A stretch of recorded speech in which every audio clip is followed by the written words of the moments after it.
Hari jelang konferensi tingkat tinggi luar biasa Organisasi Kerjasama Islam KTT OKI di Jakarta, sejumlah persiapan dilakukan seperti mensterilkan kawasan Bandara Halim Perdana Kusuma dan Jakarta Convention Center. Berbagai langkah pengamanan dan kesiapan lainnya telah dilakukan jelang KTT OKI hari Minggu besok, seperti mempersiapkan mobil polisi, mobil AWC, patra BIMOB, dan sejumlah perlengkapan pengamanan lainnya. Nantinya akan ada 10.151 tugas pengamanan VIP Polri. 56 mobil delegasi KTT juga sudah disiagakan. Kapolri Jenderal Badrodin Haiti mengatakan Polri mengerahkan total 3.800 personil untuk mengamankan jalannya KTT OKI ini.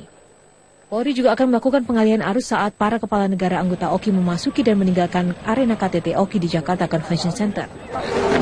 Personilnya sudah diatur semua. Kekuatan berapa besar? Kekuatan kalau nggak salah dari Polda Metro, nah kemudian dari Mabes Polri memang sedikit, hanya sekitar 600-an. Tapi semuanya Polda Metro. Dari Polda berapa nih Pak? Saya nggak tahu, sekitar 3.000-an.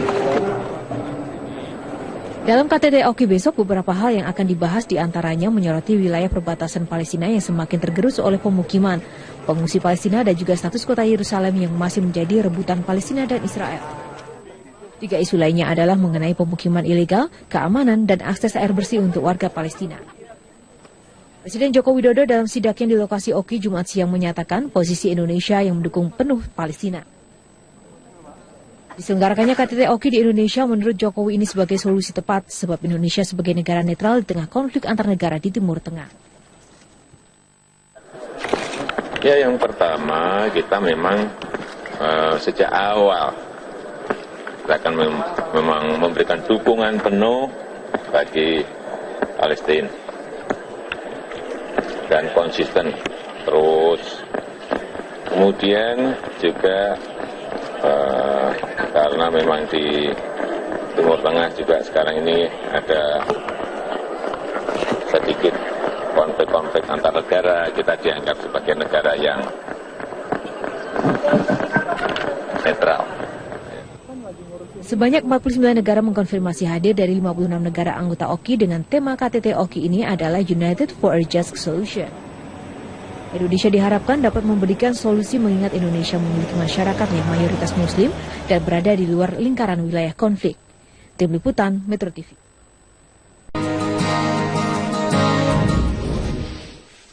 Indonesia akan mendukung kemerdekaan penuh Palestina dalam KTT luar biasa Organisasi Kerjasama Negara-Negara Islam atau OKI pada 6 hingga 7 Maret besok, yang mana Indonesia akan menjadi tuan rumah.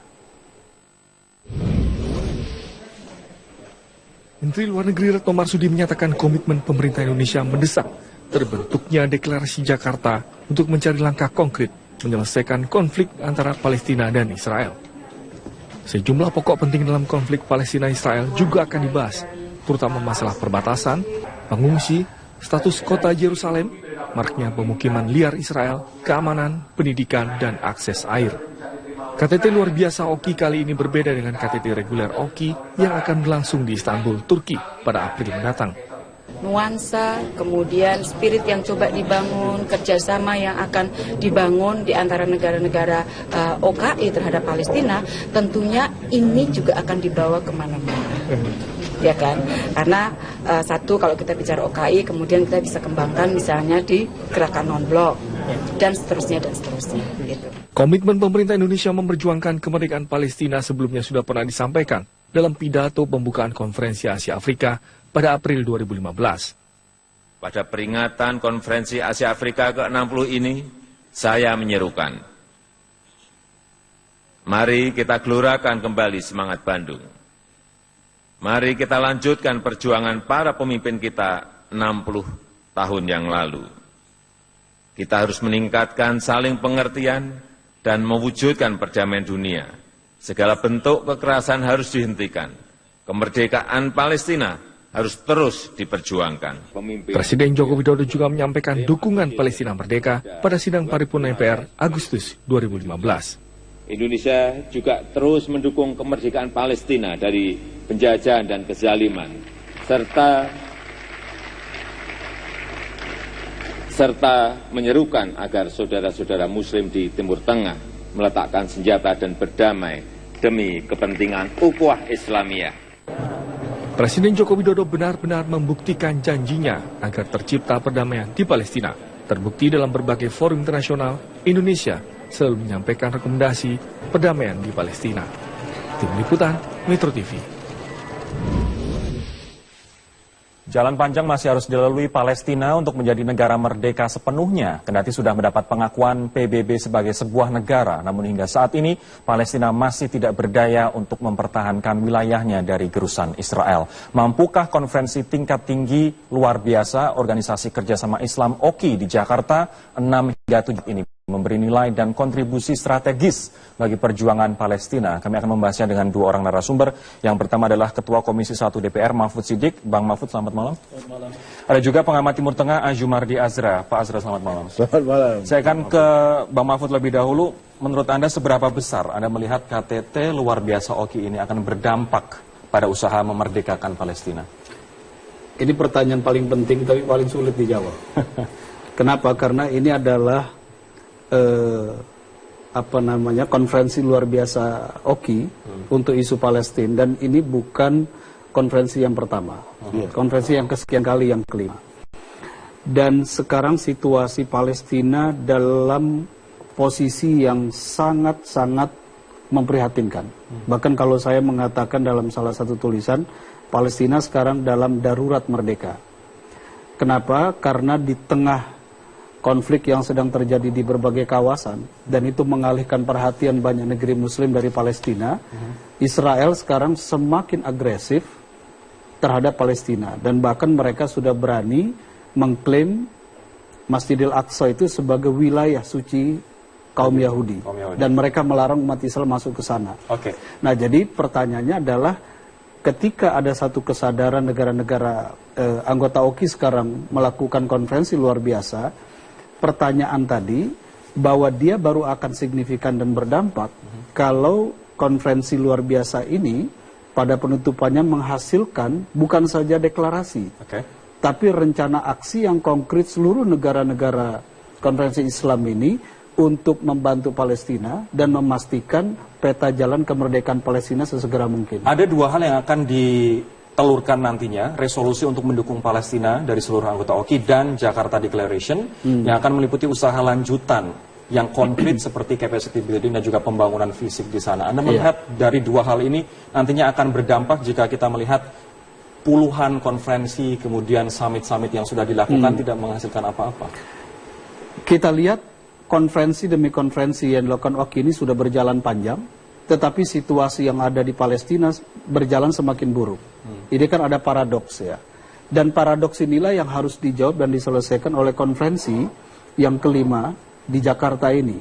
Dan dalam situasi inilah Indonesia tentu saja harus mengambil posisi terdepan, posisi yang paling kuat untuk mengkonsolidasi kembali posisi dan sikap negara-negara OKI bahwa Palestina ini sekarang sedang dalam darurat loh.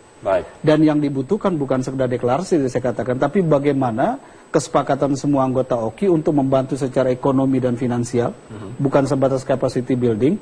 Dan yang kedua memastikan bahwa Israel mundur dari seluruh langkah-langkah agresinya yang sekarang.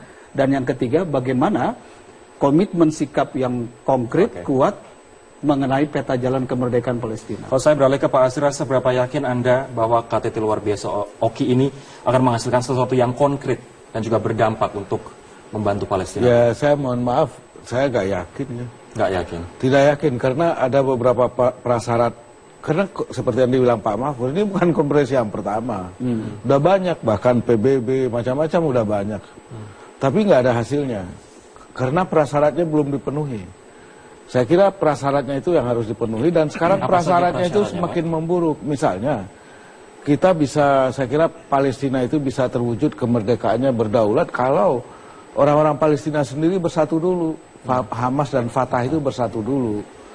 Selama mereka sendiri masih bertikai itu susah, nggak mungkin. Tapi bukankah Indonesia bisa masuk untuk menjadi peacekeeper, untuk menjadi mediator yang netral, sedikit demi sedikit ke arah sana? Ya, pasti, dan Indonesia harus, karena Indonesia satu-satunya yang bisa jadi mediasi sekarang ini.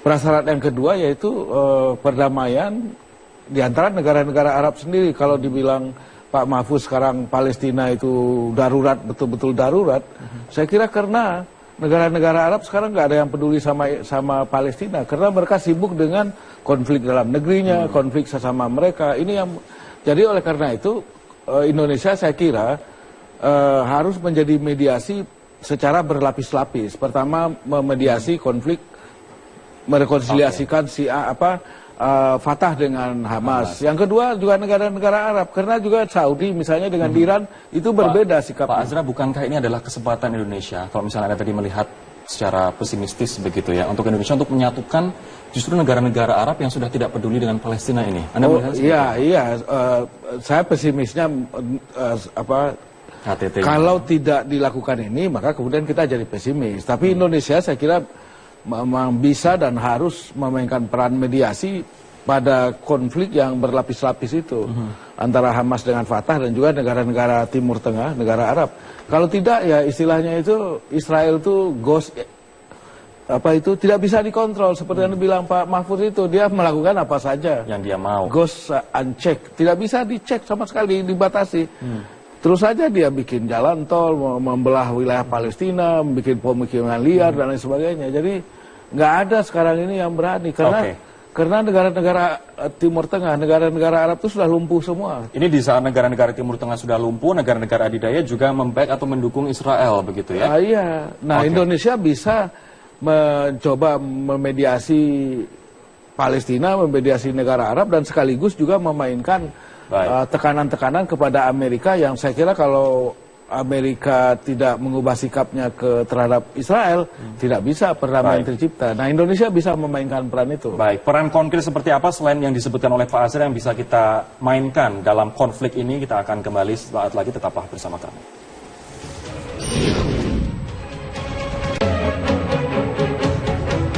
Sebelum kita lanjutkan pembahasan, pemirsa, kita lihat peta wilayah Palestina dari tahun 1946 hingga sekarang yang terus tergerus dan nyaris habis. Kita lihat bersama-sama.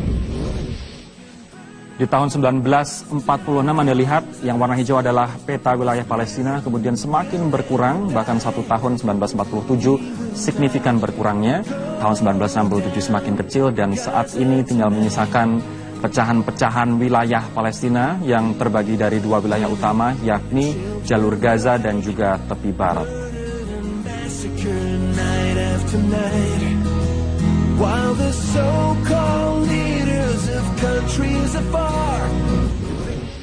Palestina sebagai satu-satunya negara di KTT non-blok 1955 yang belum berhasil merdeka. Karena itu Indonesia terus mendukung kemerdekaan Palestina. Kita memang sejak awal akan memang memberikan dukungan penuh bagi Palestina dan konsisten terus. Kemudian juga karena memang di Timur Tengah juga sekarang ini ada sedikit konflik-konflik antar negara, kita dianggap sebagai negara yang netral. Ya. Dan yang ketiga, bulan ini juga membuka konsul kehormatan di Ramallah di Palestina. Ini juga sebuah bentuk dukungan yang memang kita serius memberikan dukungan itu. Ya, itu aja. Akan ada konsul kehormatan di Ramallah, Palestina yang akan dibangun di Indonesia di saat kedutaan besar kita sebenarnya ada di Jordania, di Aman begitu. Ini berarti langkah baru dari Indonesia. Nah, kalau tadi Pak Azra mengatakan Indonesia bisa mempersatukan negara-negara Arab yang sudah tidak peduli dengan Palestina, bahkan bertarung atau bertikai sendiri-sendiri begitu. Selain itu, langkah strategis yang bisa kita mainkan di saat Israel semakin gencar membangun perumahan dan juga menyerang Palestina, apa Bang Mahfud? Iya. Apa yang bisa kita lakukan, tentu saja harus merujuk kepada peta yang tadi dipaparkan ya oleh Metro TV. Peta itu sangat jelas, berbicara secara sangat gamblang situasi dan kondisi yang dihadapi oleh bangsa Palestina. Wilayah yang tersisa yang kecil sekarang terpecah-pecah karena diintervensi oleh pembangunan pemukiman baru Yahudi. Dan bukan hanya itu, wilayah ini menjadi tidak lagi berdaulat bagi bangsa Palestina. Apa yang harus kita lakukan? Pertama adalah, kalau kita datang ke sana, situasi yang kita temukan adalah masyarakat Palestina, baik di tepi barat atau di Gaza, mereka kesulitan ekonomi dan juga pangan. Karena memang negara-negara Timur Tengah atau negara-negara Muslim yang selama ini membantu, sekarang itu nyaris menghentikan bantuan. Karena tadi, seperti yang Presiden katakan, lagi sibuk perang satu sama lain. Jadi, komitmen Indonesia dalam sidang OKI ini harus mendorong konsolidasi seluruh negara-negara anggota OKI untuk konkret memberikan bantuan ekonomi dan keuangan kepada Palestina. Bukan saja satu kali, tapi secara berkesinambungan. Ya. Yang kedua adalah memastikan bahwa agresi yang dilakukan oleh Israel secara militer ya, terhadap warga sipil dan juga terhadap Masjidil Aqsa ini harus segera dihentikan dan bahkan harus memberikan tekanan bersama agar Israel ini mundur dari wilayah itu, menghentikan pembunuhan terhadap warga sipil dan juga menghentikan pembangunan pemukiman baru. Dengan 57 negara anggota, tapi di saat di sisi yang lain Amerika Serikat, Australia, Kanada mendukung Israel, apakah itu akan berefek begitu? Betul, tadi Prof dengan nada agak pesimistik mengatakan, OKI ini kan bukan baru sekali bersidang. Tapi kan kenyataannya peta tadi semakin menyusut. Artinya apa? Selama ini tidak punya impact. Justru menurut saya dalam situasi OKI semacam ini, tidak ada satu negara Timur Tengah pun yang bisa diharapkan oleh Palestina. Indonesia lah yang harus mengambil peran penting ini. Ini momen yang terbaik oleh Indonesia, bukan sebatas sebagai tuan rumah ya, tetapi sebagai konsolidator untuk kembali menggerakkan kekuatan OKI yang besar ini sebenarnya, kekuatan yang diam ini menjadi kekuatan yang hidup dan aktif. Ini artinya tugas Indonesia sangat berat, tidak hanya memperjuangkan kemerdekaan Palestina, tapi juga mempersatukan OKI sendiri. Saya tambahkan satu hal begini. 3 tahun lalu, saya berkunjung ke Palestina. Saya bertemu dengan Presiden Mahmud Abbas. Saya bertemu dengan Perdana Menteri Ismail Haniyah yang masih menjabat saat itu di Gaza. Saya sampaikan bahwa Indonesia dalam posisi mendorong agar bangsa Palestina melakukan rekonsiliasi nasional. Mereka semuanya menyambut baik. Dan bahkan Presiden Mahmud Abbas, Perdana Menteri Ismail Haniyah pada saat itu mengatakan, kami siap dibantu oleh Indonesia dalam rangka rekonsiliasi nasional ini. Saya pikir kalau pemerintah mau mengambil ini, peran ini, dan kemudian banyak tokoh-tokoh nasional yang saya yakin akan bisa membantu, ada Prof. Azumardi misalnya, dan yang lain, maka Indonesia akan mengambil peran penting selain nanti tanggal 13 Maret akan membuka konsul kehormatan di Ramallah. Baik. Setujukah atau optimiskah Anda bahwa Indonesia selain pekerjaannya banyak sekali menyelesaikan kemerdekaan Palestina, kemudian menyelesaikan konflik Hamas dan juga Fatah, belum lagi mempersatukan negara-negara OKI? Saya kira itu hal yang alamiah dan memang tanggung jawab Indonesia. Indonesia itu bukan negara kecil. Jadi jangan pura-pura jadi negara kecil. Indonesia itu negara besar, negara demokrasi ketiga terbesar, negara berpenduduk Muslim terbesar di dunia, atau sering juga disebut orang the largest Muslim country, negara Muslim yang terbesar, itu juga disebut oleh media. Jadi memang nggak bisa mengelak, Indonesia itu punya tanggung jawab moral untuk memainkan peran yang penting itu ya Pak. Saya akan mulai satu-satu, misalnya dari mempersatukan negara-negara OKI. Ini banyak sekali konflik, perbedaan pandangan atas sikap di konflik Suriah, kemudian serangan koalisi Arab Saudi ke Yaman, belum lagi perbedaan Sunni Syiah, belum lagi mendeklarasikan Hezbollah sebagai organisasi teroris, padahal Hezbollah adalah ancaman untuk Israel. Bagaimana menyatukan negara-negara dalam OKI ini? Mungkin kalau menyatukan nggak mungkin ya, tapi Indonesia bisa memberikan pengalaman terbaik ya, Indonesia best practices. Pengalaman terbaik Indonesia adalah menumbuhkan toleransi, saling menghormati, sikap inklusif satu sama lain. Saya kira itu, kalau menyatukan nggak mungkin, itu sia-sia gitu. Mereka akan tetap berbeda, tapi ya saling menghormati lah, jangan berkelahi terus misalnya. Itu pengalaman-pengalaman seperti itu bisa ditularkan. Saya pernah misalnya dalam pertemuan dengan dubes-dubes Palestina, di sini ada 14 negara. Saya bilang, sama dengan Pak Mahfuz, Anda itu harus rekonsiliasi. Kalau Fatah dan Hamas tidak bersatu, maka tidak mungkin itu selesai masalahnya. Apa Anda mau akhirnya penyelesaiannya adalah 3 negara, 3-state solution, solusi 3 negara? Itu kan nggak mungkin. Karena apa? Gaza itu wilayahnya sangat sempit, nggak mungkin, nggak viable, nggak bisa bertahan sebagai sebuah negara. Jadi satu-satunya alternatif Gaza dengan West Bank harus damai penduduknya itu. Bagaimana untuk mewujudkan agar West Bank dengan Gaza ini bisa damai, Hamas dan Fatah bisa bersatu menurut Anda? Iya, sebenarnya upaya itu sudah dilakukan 2 tahun yang lalu, difasilitasi oleh pemerintahan Mesir saat itu. Tetapi kan kemudian langkah awal rekonsiliasi ini terhenti di tengah jalan karena ada perubahan politik di Mesir. Jadi sekarang niat baik dari kekuatan-kekuatan di Palestina seperti yang tadi Prof. Azra katakan ini prasyarat rekonsiliasi nasional ini, mereka sudah mau. Cuma sekarang mereka kehilangan fasilitator, kehilangan mediator. Kita mau berharap dengan siapa sekarang? Saudi, Mesir, Iran, Suriah. Mereka sedang sibuk. Saya pikir Indonesia lah yang bisa punya momen yang paling penting di sini. Di sisi lain Indonesia juga dekat dengan negara-negara besar, Inggris, Amerika Serikat. Apa yang bisa kita manfaatkan dengan kedekatan itu untuk menyelesaikan konflik ini? Kita akan membahasnya sesaat lagi, tetaplah bersama kami di Prime Time News. Kepada Amerika, kepada Inggris, kepada negara-negara Eropa yang lainnya untuk lebih seriuslah menangani menyelesaikan masalah Palestina ini.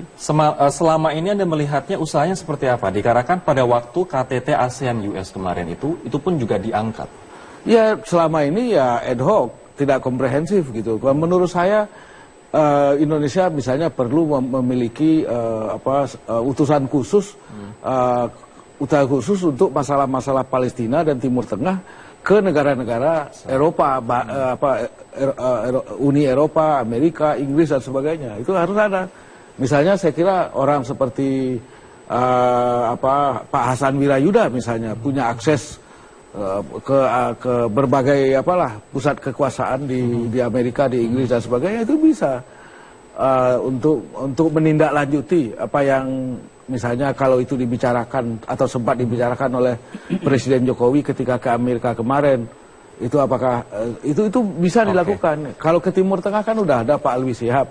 Tapi untuk ke Uni Eropa, Inggris dan Amerika belum ada. Kalau saya boleh usul, ya Pak Hasan Wirayuda. Kalau ke Timur Tengah harus dilengkapi dengan tokoh-tokoh Islam yang ahli agama, tahu bicara bahasa agama dan didengar oleh mereka. Itu juga harus disertakan, baru kemudian bisa jalan dia. Apakah usulan ini bisa kita implementasikan? Sangat bisa untuk 2 agenda paling tidak. Pertama adalah Indonesia memfasilitasi, memediasi rekonsiliasi nasional, tapi nanti pemerintah membentuk satu tim khusus melibatkan tokoh-tokoh nasional. Ya, saya setuju ada Pak Hasan Wirayuda, ada Pak Alwi Shihab, ada Pak Prof. Azim Mardi Azra, ada yang lain juga yang memang sesuai dengan kompetensi dan konektivitas yang dimiliki tokoh-tokoh ini. Ya, untuk rekonsiliasi nasional. Yang kedua adalah peran Indonesia untuk melobi negara-negara tertentu yang berpengaruh terhadap agenda kemerdekaan Palestina itu sendiri. Ini penting. Dan yang ketiga adalah agenda Indonesia untuk bekerja di sektor multilateral, karena walau bagaimanapun peran UN misalnya atau PBB ini menjadi sangat penting, dan ini juga perlu pekerjaan rumah sendiri. Dan yang keempat, ini menurut saya menjadi agenda penting dalam sidang OKI luar biasa kali ini di Jakarta. Indonesia mengkonsolidasi seluruh negara OKI untuk kemudian memberikan komitmen bantuan ekonomi dan finansial kepada Palestina yang sekarang ini dalam tanda petik sedang sekarat. Baik, saya terakhir ke Profesor Azra. Kami ingin diyakinkan bahwa pemerintah Indonesia nantinya akan mampu untuk melakukan konsolidasi di dalam OKI, menyatukan Hamas dan juga Fatah yang nantinya akan juga mengantarkan pada kemerdekaan Palestina. Saya kira potensi itu ada karena di Indonesia kita ini bisa, masyarakat sipil ya, itu bisa mendorong pemerintah. Walaupun kadang-kadang pemerintah agak lalai, tapi kita harus mendorong terus-menerus bahwa masalah ini memang tanggung jawab moral dan tanggung jawab konstitusional Indonesia itu. Mempercepat proses kemerdekaan kedaulatan Palestina ini. Jadi ini nggak bisa ditunda-tunda. Jadi sekali lagi Indonesia nggak bisa berpura-pura tidak tahu seperti di negara-negara Timur Tengah, harus wajib dan juga tidak boleh berpura-pura menjadi negara kecil. Tidak boleh menjadi pura-pura negara kecil. Indonesia itu saya kira punya kemampuan ekonomi untuk membantu. Saya kira lebih dari negara-negara Timur Tengah. Sekarang ini. Mas Roy sedikit saja. Jadi, silahkan. Presiden Jokowi dan pemerintahan sekarang ini memang punya tugas penting, satu, menyambung janji sejarah Indonesia terhadap Palestina untuk kemerdekaannya, dan yang kedua menunaikan amanat konstitusi tadi, dan yang ketiga ini yang paling penting, mewujudkan janji beliau ketika menjadi Presiden Republik Indonesia untuk memerdekakan Palestina. Baik, Pak Mahfud terima kasih, Prof. Azhar terima kasih atas waktunya, pemirsa, dan demikianlah perbincangan kami di Prime Time News kali ini. Usai jeda kami masih akan kembali dengan informasi soal perburuan laborasitorus. Tetaplah bersama kami di Prime Time News.